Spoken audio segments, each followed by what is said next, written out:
लोगों की अभी एक क्लास हुई है, एक क्लास हुई है अभी? Yes ma'am. Yes ma'am.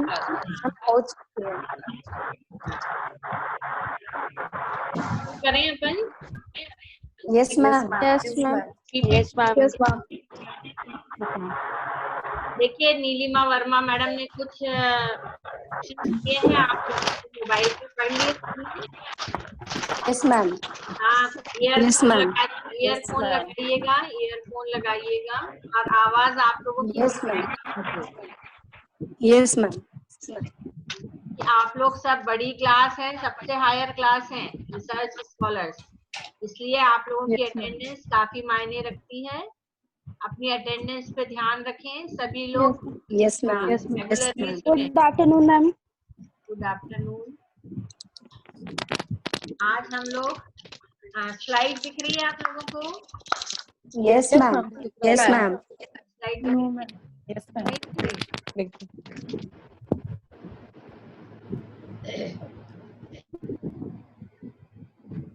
आप लोग जैसा जानती हो कि मकान बनाने के बाद सबसे ज्यादा जरूरी जो विषय रहता है उसकी सज्जा करना रहता है, और सजावट के कुछ उद्देश्य होते हैं, साथ ही साथ सजावट के कला के तत्व और डिजाइन के सिद्धांत इसके अंतर्गत आते हैं, जो कि हम इस चैप्टर में पढ़ेंगे। आज हम लोग डिजाइन के सिद्धांत पढ़ेंगे और सजावट के उद्देश्य, और नेक्स्ट क्लास में हम कला के तत्वों की चर्चा करेंगे। तो सजावट के उद्देश्य क्या है?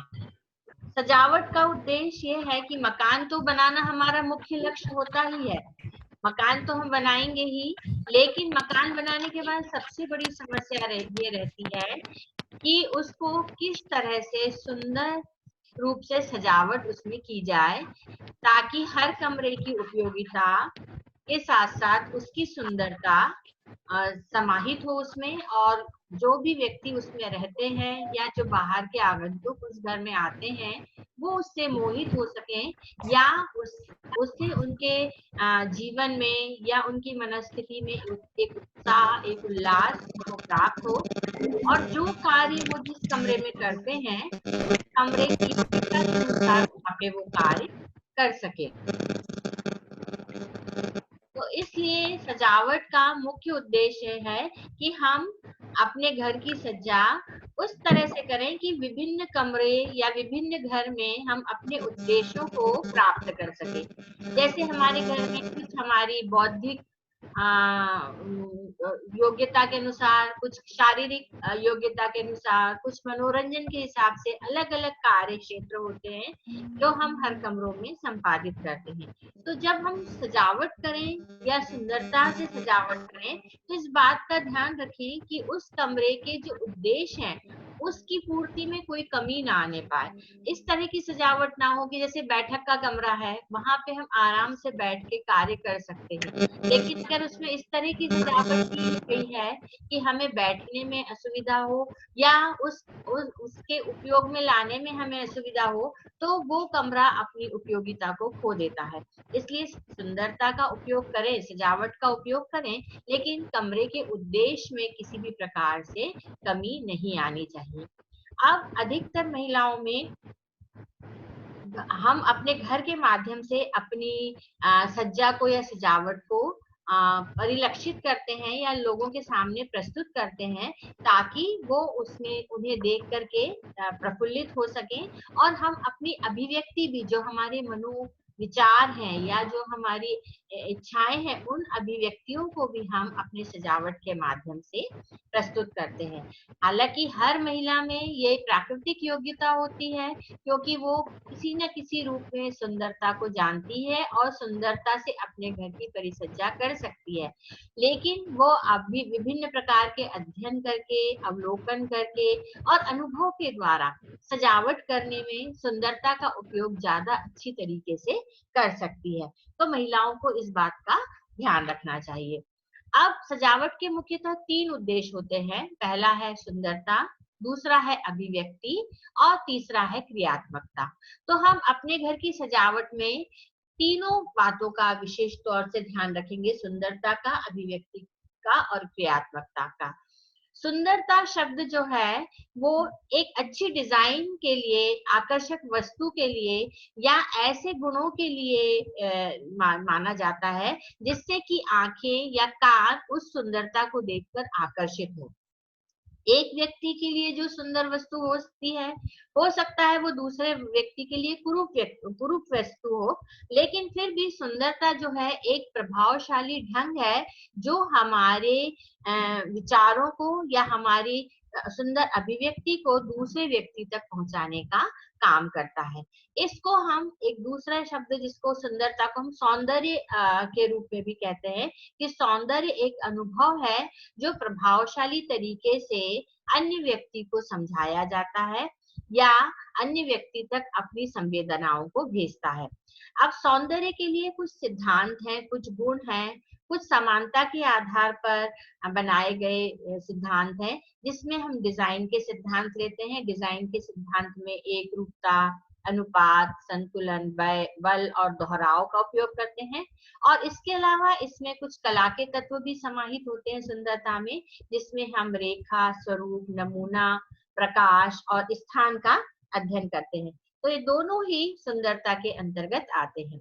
सुंदर डिजाइन का चयन करते समय हम फैशन का तो ध्यान रखते ही हैं, साथ ही साथ हमें अपनी आर्थिक स्थिति का भी ध्यान रखना होता है, क्योंकि बाजार में वर्तमान में बहुत तरह की वस्तुएं सुंदर सुंदर हमें दिखाई देती हैं, लेकिन जब हम इनका चयन करते हैं तो इनका हमें परीक्षण करना होता है और ये देखना होता है कि इन वस्तुओं का उपयोग करके हम जो अभिव्यक्ति या हम जो भावनाएं अपनी कमरे में प्रदर्शित करना चाहते हैं या जो विचार हम कमरे में देना चाहते हैं वो उसके अनुरूप है या नहीं। तो सिर्फ फैशन में बदल के हम सुंदर वस्तुओं का चयन ना कर लें, बल्कि हम धन का भी ध्यान रखें और ये भी ध्यान रखें कि हमारे विचार हम या विचारों को परिलक्षित करने के लिए ये साधन जो हम खरीद रहे हैं वो सही है कि नहीं। आजकल क्या देखा गया है कि कई लोग अपनी प्रतिष्ठा को या अपनी संपन्नता को दिखाने के लिए बहुत सुंदर सुंदर फर्नीचर को खरीद लेते हैं, और भले ही कमरे में उसकी उपयोगिता उतनी हो या कमरा बहुत छोटा हो तो भी बहुत महंगा भारी फर्नीचर खरीद करके उसको घर में लगा लेते हैं कि हमारे समाज में हमारी प्रतिष्ठा उस फर्नीचर के माध्यम से दिखाई देगी। कुछ लोग ऐसे भी होते हैं जो बड़े लोगों की नकल करके उस तरह का फर्नीचर अपने घर में ले आते हैं, जबकि उनका घर उसके अनुरूप होता ही नहीं है। तो हमें इस बात का ध्यान रखना होता है जब भी हम किसी भी सौंदर्यपूर्ण वस्तु का, चाहे फर्नीचर हो चाहे कोई कलात्मक वस्तु, उसका उपयोग करें या खरीदें तो परिसज्जा में वो उपयोगी है या नहीं, घर से उसमें कुछ मनोभाव हम जो देना चाह रहे हैं वो है या नहीं, और जो अभिव्यक्ति हम उसके माध्यम से लोगों को सामने पहुंचाना चाह रहे हैं वो है कि नहीं, इसका ध्यान रख के सावधानी पूर्वक हमें उसका उपयोग घर में करना चाहिए। दूसरा जो सौंदर्य के बाद जो शब्द आता है वो है अभिव्यक्ति। अभिव्यक्ति से मतलब होता है हमारी संवेगात्मक अनुभूति या उत्तेजित करने की शक्ति। तो हर घर में कुछ ना कुछ कमरों में बहुत सारे कमरे होते हैं घर में, जिसमें अलग अलग प्रकार की अनुभूति या अलग अलग प्रकार की संवेदनाएं होती हैं। कुछ कमरे जैसे खेल कूद वाले हैं, मनोरंजन वाले हैं, वहां हम प्रसन्नता की अनुभूति करते हैं। बेडरूम्स वगैरह में हम विश्राम की अनुभूति करते हैं, और प्रेयर जहां हम करते हैं, पूजन वगैरह, वहां हम शक्ति की अनुभूति करते हैं। तो हमारे हर कमरे में हमारी संवेगात्मक अनुभूति या उत्तेजनाएं जो हैं वो हर कमरे में प्रस्तुत होना चाहिए। ऐसे विचार चेतन या अचेतन रूप में हमारी अभिव्यक्ति में आने चाहिए। हम कुछ कमरों में विश्राम की अनुभूति, कुछ में प्राकृतिक सौंदर्य, औपचारिकता, गर्मपन, ठंडापन, नाजुकता, शक्ति, ताजगी, प्राचीनता, उत्साह या अति परिचित या मिलावटी आदि, जहां तक संभव हो बहुत सारी अभिव्यक्तियां हम प्रस्तुत करते हैं अपने कलात्मक वस्तुओं या फर्नीचर के माध्यम से, लेकिन ये अभिव्यक्ति जो है वो ईमानदारी पूर्वक होना चाहिए। ईमानदारी पूर्वक से मतलब है हम झूठी या दिखावे की वस्तुओं से अपनी संवेदनाओं को या अपनी अनुभूति को ना दिखाएं, बल्कि वो रियलिस्टिक होना चाहिए। जैसे कि आपने लकड़ी की चीजों का उपयोग करके या प्लास्टिक की चीजों का उपयोग करके आपने जलती हुई आग दिखाई है अगर किसी कमरे में, तो वो एक वो संवेदना या वो अनुभूति जो है वो प्राकृतिक ना होके वो कृत्रिम होगी और वो सही प्रभाव सजावट में नहीं डालती। तो हमें झूठी वस्तुओं का प्रदर्शन नहीं करना चाहिए। परिसज्जा में मूल्यहीन विचारों का प्रदर्शन नहीं करना चाहिए। हमें घरों में उपयोग में जो भी वस्तुएं हम ला रहे हैं उनका उपयोग इस तरह से करना चाहिए कि उससे हमारी भावनाएं या विचार सामने वाले तक पहुंचे। ये औपचारिक और अनौपचारिक दो प्रकार की हो सकती है। औपचारिक में हमारी प्रतिष्ठा, शक्ति और प्रभावशीलता का प्रभाव या भाव जो है वो आता है। इस प्रकार के जो घर रहते हैं जिनमें औपचारिक प्रस्तुति अभिव्यक्ति की रहती है, उनमें बिना टूटी हुई रेखाओं वाले मकान होते हैं। औपचारिक संतुलन वाला जो है वो फर्नीचर होता है, मतलब केंद्र के दोनों तरफ समान भाव या औपचारिक संतुलन, रंगों का भी बराबर समान भाव, फर्नीचर भी परंपरागत शैली के होते हैं, संतुलित मात्रा में होते हैं। तो इस प्रकार के जो परिवार रहते हैं वे परंपरागत होते हैं, प्रतिष्ठित और नियम पूर्वक जीवन जीना पसंद करते हैं और औपचारिकता का वर्तमान जीवन में बहुत अधिक महत्व है। विभिन्न माध्यमों के द्वारा हम इसको प्रस्तुत कर सकते हैं, जैसे कि चमकदार रंगों के द्वारा या गर्म रंगों के द्वारा, आरामदायक फर्नीचर का उपयोग करके, आधुनिक व मध्यम आकार के असंतुलित या टूटी हुई रेखाएं जो रहती हैं वो अनौपचारिकता को व्यक्त करती है। तो अनौपचारिकता में हम केंद्र के दोनों तरफ समान फर्नीचर या रंग का उपयोग नहीं करते, बल्कि केंद्र के पास हम भारी फर्नीचर और केंद्र से दूर दीवालों के पास हम हल्का फर्नीचर और अनौपचारिक रूप से फर्नीचर की सज्जा करके हम अनौपचारिक संतुलन को दिखाते हैं। इसमें रंगों का प्रयोग भी उसी आधार पर किया जाता है, टूटी फूटी रेखाओं का उपयोग इसमें रहता है। दूसरा इसी में एक और जो आता है वो है प्राकृतिक और प्राचीनता। प्राकृतिकता से मतलब है कि हम जब जिस कमरे में सज्जा करते हैं उसमें प्राचीन पदार्थों का, प्राकृतिक पदार्थों का ज्यादा उपयोग किया जाता है, जैसे हाथ से बनाई हुई वस्तुएं या जिनकी संरचना प्राकृतिक हो, और गंभीरता, खेलकूद पूर्ण मौलिकता या कृत्रिम प्राकृतिक प्रभाव बताने के लिए हम इसमें उपयोग करते हैं। यहाँ पे हम बहुत ज्यादा महंगी वस्तुओं का उपयोग नहीं करते हैं, बल्कि स्वयं के विचारों या स्वयं के द्वारा हैंडमेड वस्तुएं, महीन वस्तुएं का उपयोग करते हैं प्राचीन या प्राकृतिकता में। आधुनिक जो घर है, आधुनिक घरों में चूंकि घर एक मशीन के तरह काम करता है, क्योंकि यहाँ पे हम बहुत सारे कार्यकलापों को संपादित करते हैं, तो वर्तमान युग में जो अभिव्यक्ति का एक माध्यम है घर, उसमें जो डिजाइन होती है उसमें भी परिसज्जा जब हम करते हैं तो युवा, साहसी या प्रयोगवादी या व्यक्ति या वैज्ञानिक जो लोग हैं वो इस प्रकार की आधुनिक परिसज्जा पसंद करते हैं। और ये ऐसी अभिव्यक्ति मतलब अपनी रुचि के अनुसार इसमें औपचारिक और अनौपचारिक संतुलन के आधार पर अपनी शैलियों का उपयोग करके इसकी सज्जा करते हैं।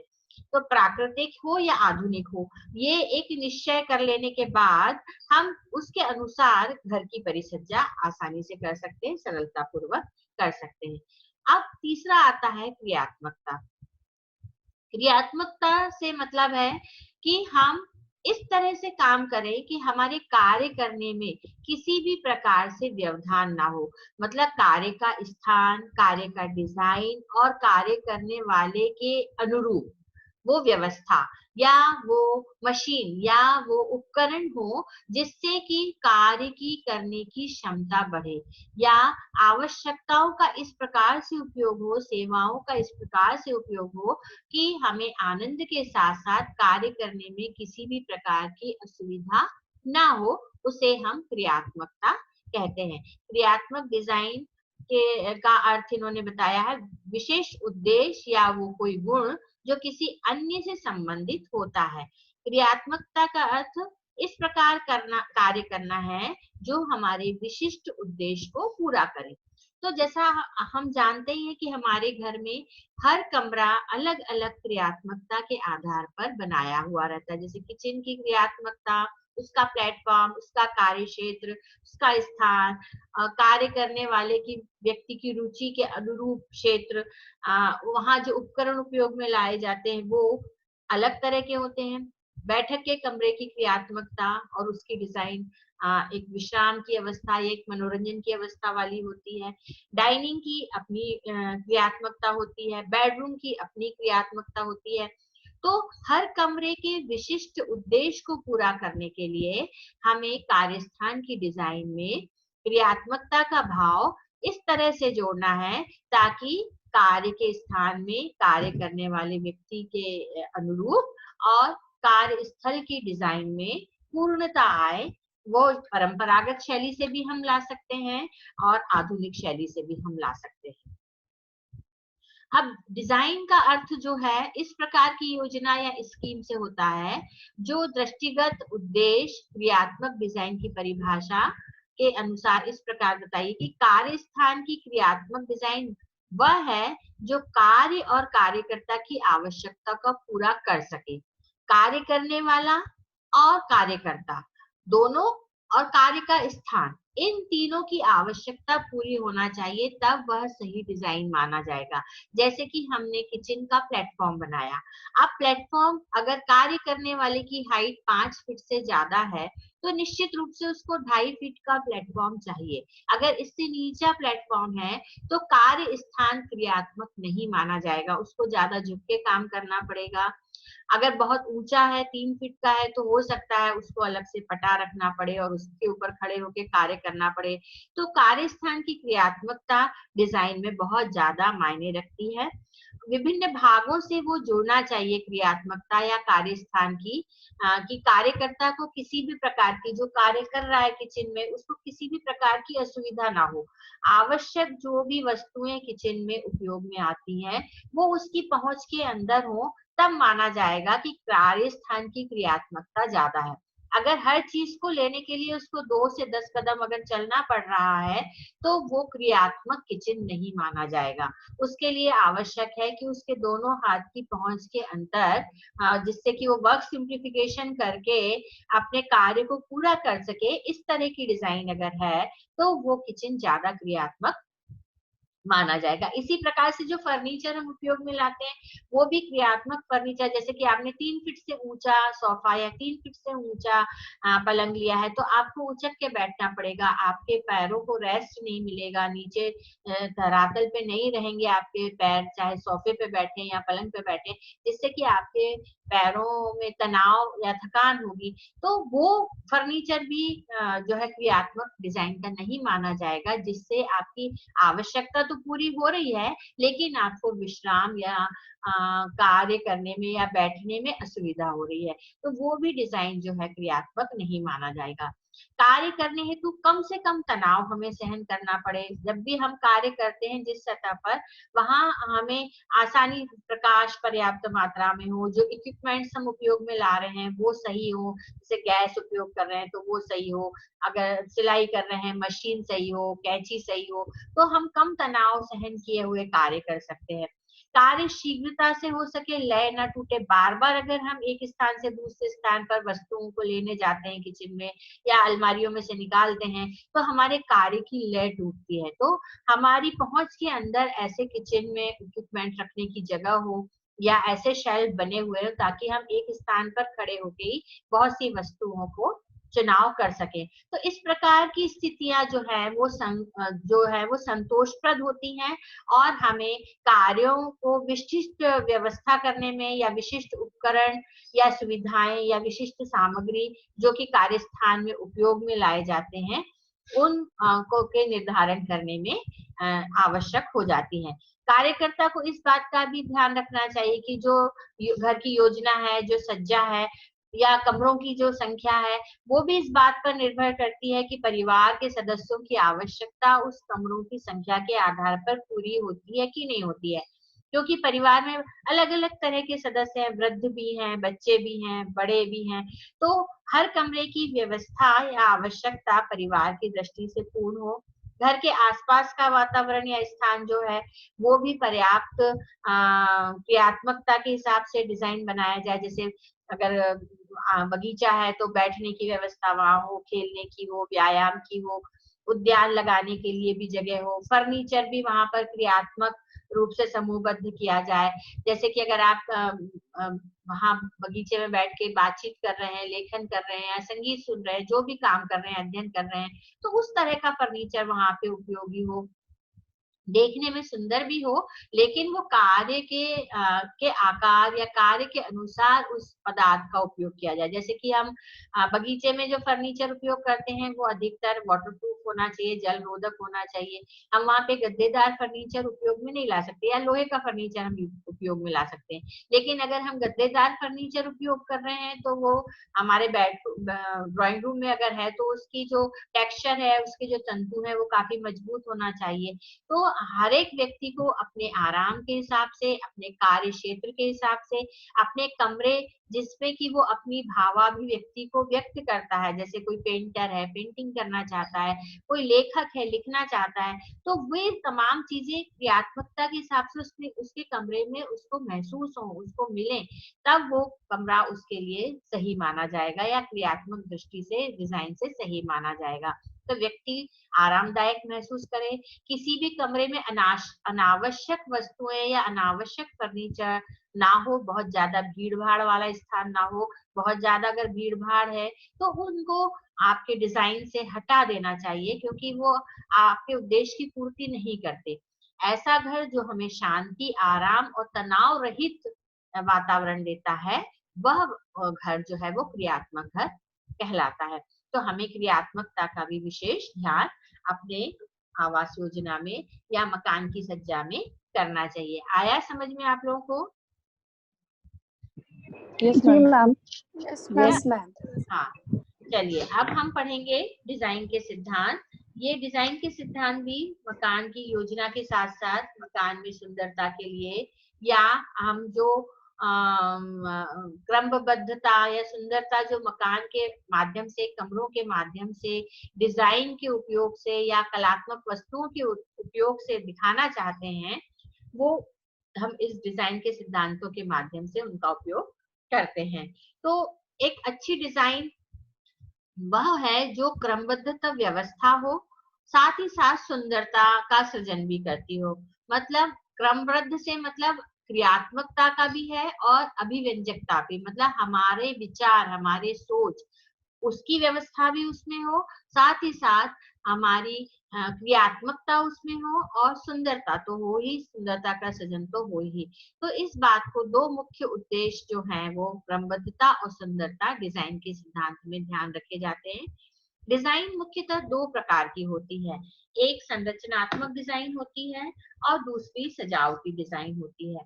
तो संरचनात्मक डिजाइन वो होती है जो कि वस्तु में मूलतः उसकी बनावट में जो डिजाइन होती है उसे हम संरचनात्मक डिजाइन कहते हैं। जैसे फर्नीचर लकड़ी का बना है तो लकड़ी जो है उसकी संरचनात्मक डिजाइन में आता है, और उसके ऊपर जो हमने एसेसरीज लगाई, मतलब उसपे हमने अपहोल्स्ट्री बिछाई है, कुशन्स लगाए हैं, या कोई अन्य सजावट की वस्तुएं उस पे रखी हैं, गाँव तकिया वगैरह, तो वो उसका सजावटीपन है, जो उसकी सजावटी डिजाइन कहलाता है। इसी तरह कमरे में ईंट पत्थर दीवारों से बना हुआ कमरा उसकी संरचनात्मक डिजाइन है। लेकिन अगर आपने उसमें रंग के माध्यम से दीवालों में या कोई अलग टेक्सचर का उपयोग करके दीवालों में, या आपने उस पे वॉलपेपर लगा करके उसकी सजावट में कोई परिवर्तन किया है, पीओपी करके उसमें कुछ परिवर्तन किया है, या कारपेट वगैरह लगा के, पर्दे लगा करके आपने जो कमरे में सजावट की है, वो उसकी सजावटी डिजाइन कहलाएगी। तो आपको क्लियर हो गया संरचनात्मक डिजाइन क्या है और सजावटी डिजाइन क्या है? Yes, ma'am. Yes ma'am. Yes, ma'am. अब जो संरचनात्मक डिजाइन है वो और सजावटी डिजाइन में हम कुछ अंतर देखेंगे।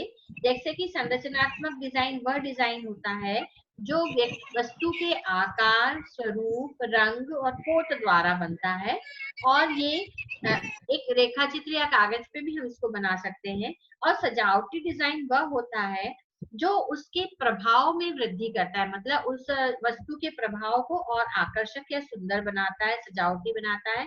इसमें भी हम रेखा रंग पदार्थ का उपयोग तो करेंगे ही, लेकिन इसका उपयोग सुंदरता बढ़ाने के लिए होता है।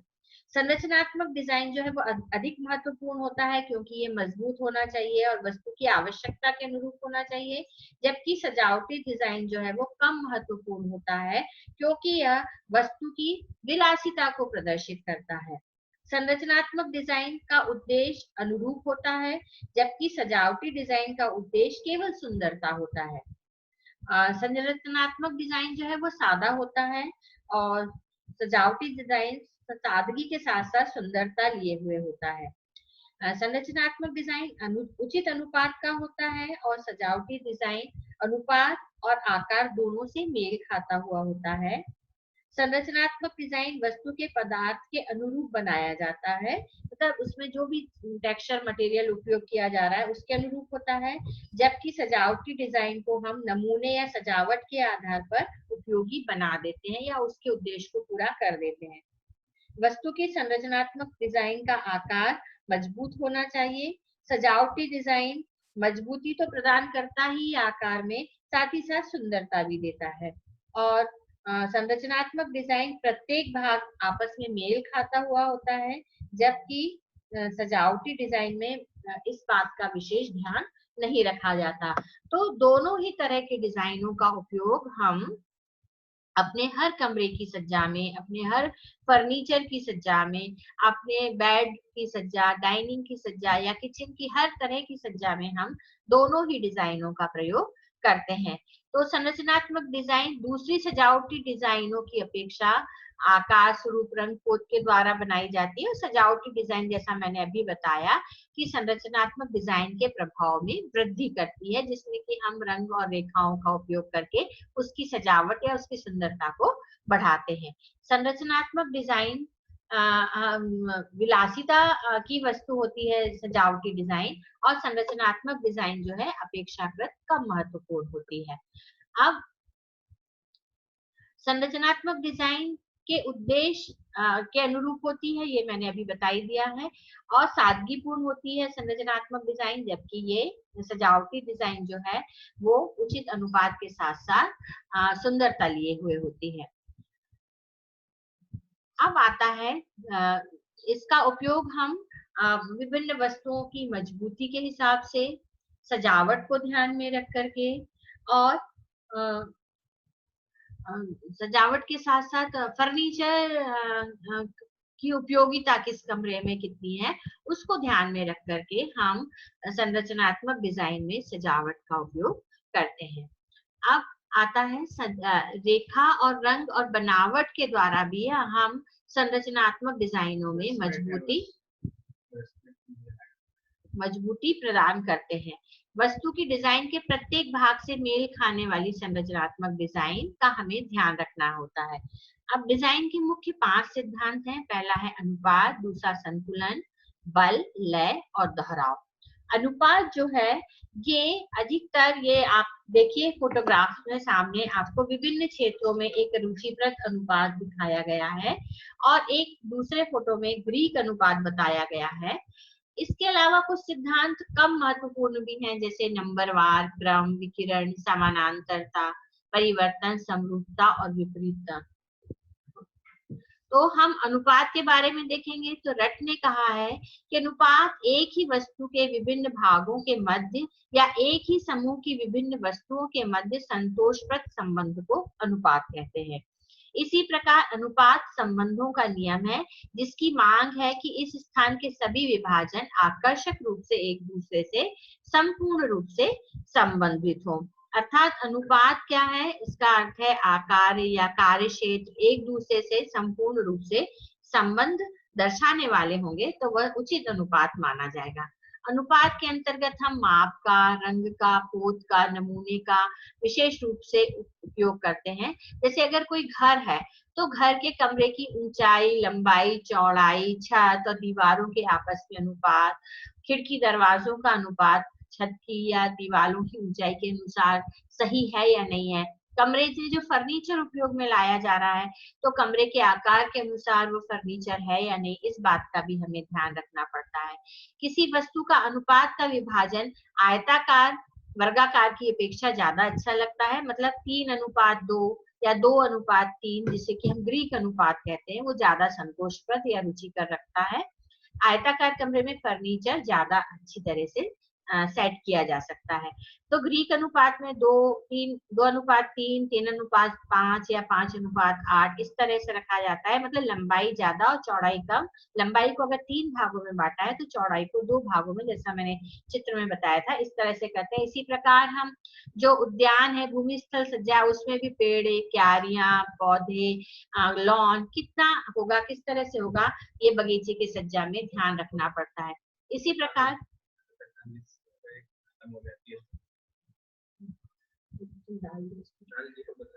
देखिए, अगर आपकी क्लास खत्म हो जाती है अभी, क्योंकि ये 10 मिनट बाद दिखा रहे हैं वार्निंग, तो मैंने लिंक भेज दी है आपके मोबाइल पर, तो वो लिंक शुरू कर लेना। हाँ, सुन रहे हैं? Okay ma'am. हाँ, 4:45 पे अभी Yes, ma'am. भी खत्म हो तो आप तुरंत दूसरी लिंक जोड़ लेना।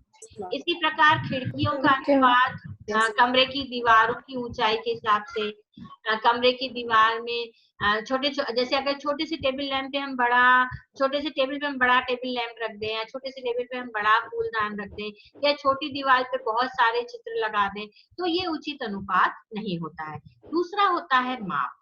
माप एक ऐसा शब्द है जिसका उपयोग हम लंबाई, चौड़ाई, ऊंचाई और क्षेत्रफल के हिसाब से करते हैं, मतलब आपस में एक दूसरे का कोऑर्डिनेशन, लंबाई, चौड़ाई, ऊंचाई में सामंजस्य बिठाना माप कहलाता है।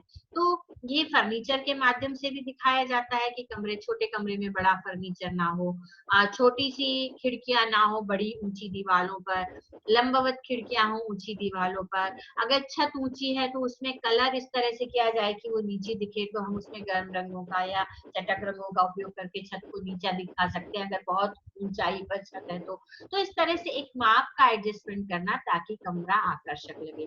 फिर आता है संतुलन। संतुलन अगर हम देखें तो संतुलन, जैसा आपने बच्चों लोग सीसॉ खेलते हैं बगीचे में, सीसॉ में दोनों तरफ 2 बच्चे बैठ जाते हैं और संतुलन बना रहता है, समान भार, उसको हम संतुलन कहते हैं। तो विश्राम की स्थिति या स्थिरता की स्थिति या केंद्रीय बिंदु के दोनों तरफ, मतलब कमरे में जो केंद्र बिंदु है उसके दोनों तरफ समान आकर्षण, समान रंग, समान कोट, समान भार, समान प्रकाश या नमूना जब लगाया जाता है तो उसे हम संतुलन कहते हैं। संतुलन स्थिरता की अवस्था है, आराम प्रदान करने वाली अवस्था है, और ये आकार और रंगों का इस प्रकार से संयोजन है फर्नीचर के द्वारा या फर्नीचर के प्रभाव से कि केंद्र के दोनों तरफ समान भाव पैदा करे। अगर केंद्र में एक तरफ ज्यादा सुंदर वस्तुएं और दूसरी तरफ नहीं है तो हम दूसरी तरफ चटक रंगों का उपयोग करके संतुलन बना सकते हैं। अब संतुलन 2 प्रकार का होता है, एक औपचारिक या समितीय संतुलन, दूसरा अनौपचारिक या असमितीय संतुलन।